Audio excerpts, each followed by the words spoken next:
The other day, I got a comment on one of my videos from a viewer who was basically just saying, congrats on hitting 140 days. I'm not sure what the exact number was, but, congrats on hitting 140 days of writing every single day. I suppose it's a pretty big milestone, not missing a day for, like 4 months, like 4.5 months, something like that. So excellence, obviously great.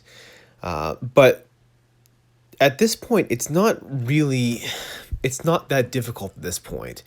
And simply the reason why is it's a lot easier to do something like this than it is to write, say, 6 days out of the week. At least for me, like it's easier to write 7 days a week than six.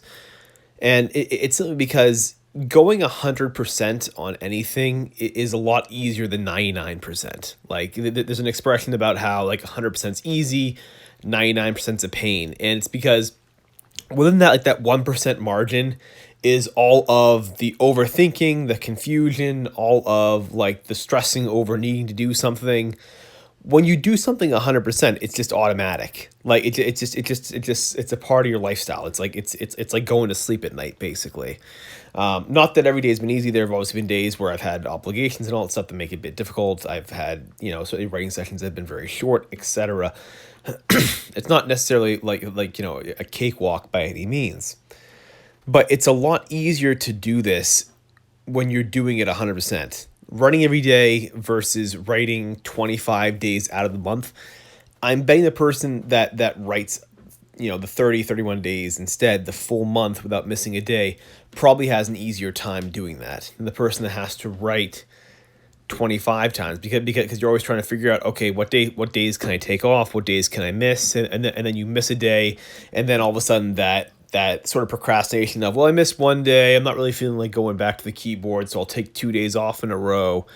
And that's when the snowball effect of like you miss several days and then it suddenly turns into a week and turns into a month. And then you have people that go 6 months without writing because that you allow that one weakness to sort of fester, right? You have that small little gap to kind of grow in a sense. And so if someone's thinking about perhaps doing this, or someone's just trying to accomplish anything, understand that going 100% is way easier than trying to just manage a sort of moderate pace or a sort of modest pace.